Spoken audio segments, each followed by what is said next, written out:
근데 참 예. 늘 이례적인 것들이 이제 과거에도 저희가 지적을 한 바가 있는데 한동훈 대표 같은 경우에는 사실 자기 직장 상사의 배우자와도 자주 연락했다라고 그렇죠. 하는 의혹이 있지 않습니까? 맞습니다. 통상은 직장 상사의 배우자 연락처를 안다는 것 자체가 굉장히 이례적인 일입니다. 네. 이제 그런 일뿐만 아니라 지금 가족과 관련돼 있는 명의 이슈에 있어서도 예. 사실 가족들이 다 같이 그렇게 뭐라고 할까요? 친적 자기 직계 가족이 아니라 예. 그러니까 그 처가 가족들끼리도 같이 연락을 자주 한다라고 하는 게 굉장히 이례적인 장면들의 연속이거든요. 그렇습니다. 그러니까 어느 정도는 왜 이런 양태가 벌어지는지에 대해서 한동훈 대표가 설명이나 해명이 좀 맞아요. 필요해 네. 보인다라는 생각이 좀 드는 겁니다. 그러니까 이런 설명 측면에서 뭔가 본인이 네. 부족하다 보니까 예. 결국은 월요일 날 했던 것이 프레임 전환으로 보입니다. 프레임 전환 그렇습니다. 어떤 거냐면은 예, 명태균. 결국은 이 당원 게시판 사건을 들고 나온 주동자들은 살펴보니까 명태균 게이트 관련자이거나 네. 김대남 건에 유관된 사람들이다. 이런 예. 사람들이 지금 자기들의 처신에 문제가 있다 보니까 한동훈 죽이기에 나섰다. 예. 이런 프레임 전환을 들고 나온 게 월요일 상황이거든요. 예. 그럼에도 불구하고 지금 여권이라든가 보수 언론조차도 네. 그러면 누가 쓴 건지는 적어도 밝혀달라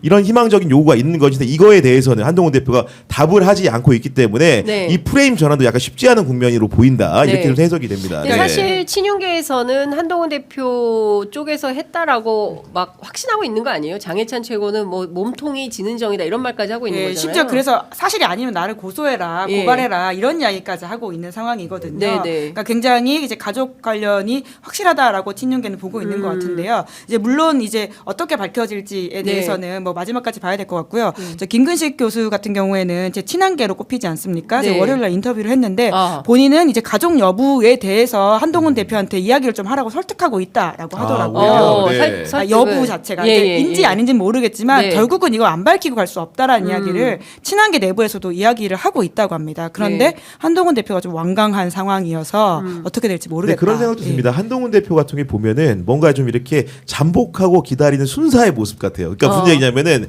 상대방이 장희찬 전 최고위원이 예. 계속 하루가 뭐다 하고 못 참고 지금 공세적인 조치를 맞아요. 취하니까 예. 이런 것 중에 혹시 실수가 나오길 기다렸다가 사실과 다른 부분을 확 무는 예. 그런 형태를 띠고 있지 않은가라는 생각이 네. 들 정도로 그래서 뭔가 친한계에서는 검사라는 거예요. 아. 한동훈의 네. 본질은 검사다. 네. 그걸 그러니까 잊지 마라. 두고 보고 기다리는 전략인 그렇죠. 겁니다. 이게 지금 네. 보면은 정치적으로 풀 수 있는 문제를 자꾸 법적으로 그렇습니다. 가니까 이 이야기가 지금 3주째 굴러가고 네. 있다라고 하는 점에서 비판이 나오는 건데요. 맞습니다. 근데 제가 어제 이제 방송에서 박성철, 장성태 이 두 분과 인터뷰를 했는데요. 네. 그 두 분의 말씀으로는 지금 친한계도 반격 카드를 가지고 있다는 거예요. 맞아요. 예. 그러니까 용산 댓글팀 존재에 대해서도 한동훈 대표가 모르지 않기 때문에 아. 자꾸 이런 식으로 나를 건드리면 예. 나도 폭로할 수 있다라는 시그널을 뒤에서 좀 보내고 있는 것처럼 보인다라는 소문이 있다라는 건데요. 그러면 한동훈 댓글단 대 용산 댓글단이에요? 이 썸네일 제목 큰일 났네요.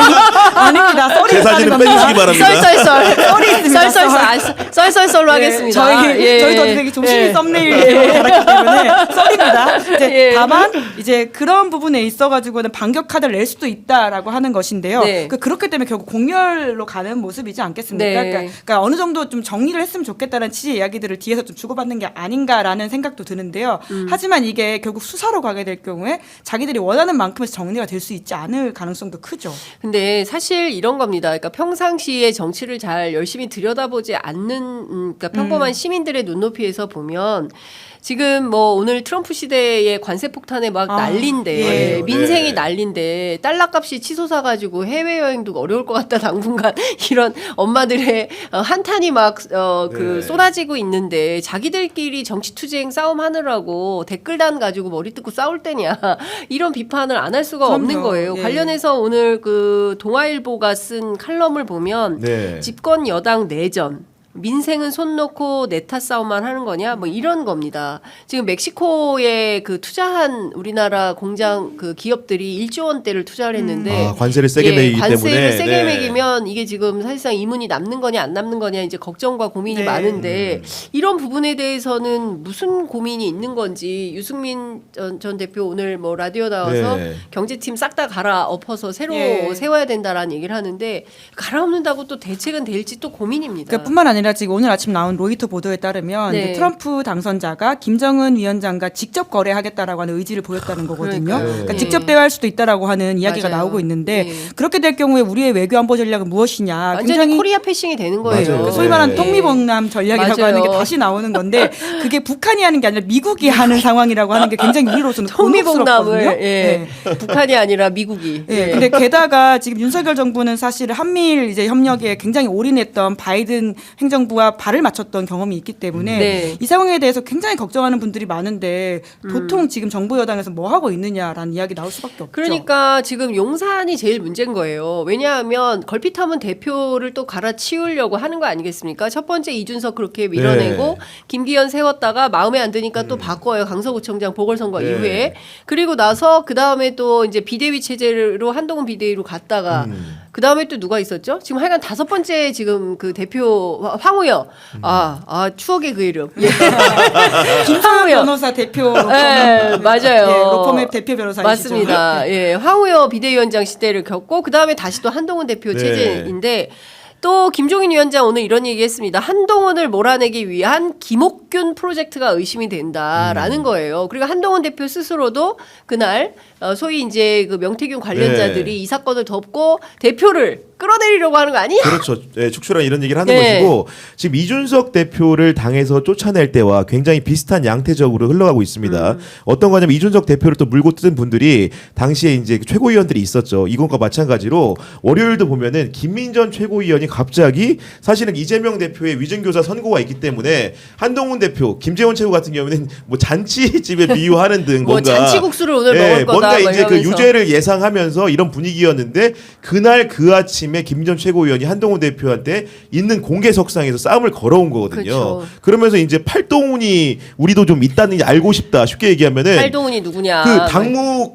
감사라든가 기본적으로 게시판의 그런 실제 실존 여부에 대해 가지고 왜 예. 일부 최고위원들만 알고 친한 게만 알고 우리 같은 경우에 모르냐 이런 얘기를 하면서 한동훈 대표에게 성명을 요구한 거거든요. 이런 상황들이 이준석 대표를 뭔가 쫓아낼 때와의 흐름들과 물론 이제 그 지도부의 구성이라든가 수적 우위는 그때와 많이 다르지만은 여하간 양태적으로는 굉장히 비슷한 흐름으로 가고 있다. 이런 부분이 포착이 됩니다. 네. 네. 그러니까 본질적으로 당 대표 쫓아내려고 하는 것들은 있어 보입니다. 그러니까 이 사안이 당내 헤게모니 다툼이라고 하는 건 분명하거든요.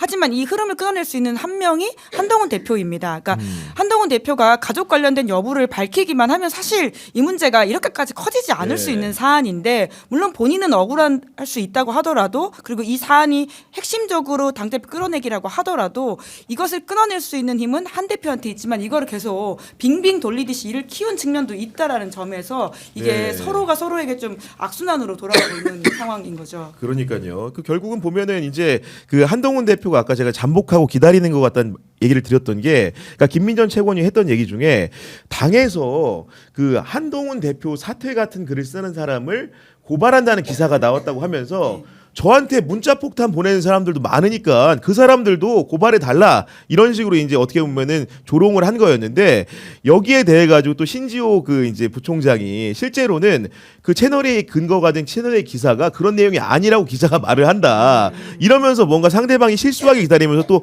본질적인 내용과 논의 부분을 가지고 이제 또 싸움을 걸고 시비를 걸고 분쟁을 만들고 있는 상황이거든요. 이런 것들이 이 갈등 양태라는 것이 점점 점입 가경으로 가고 있고 우리 앵커 말씀하신 대로 민생고라는 굉장히 큰 화두가 있음에도 불구하고 이런 부분들의 여당이 자기 싸움, 자중질환에 몰입하는 모습들이 국민들이 굉장히 안 좋게 보는 것 같다 이런 생각이 듭니다. 이제 네.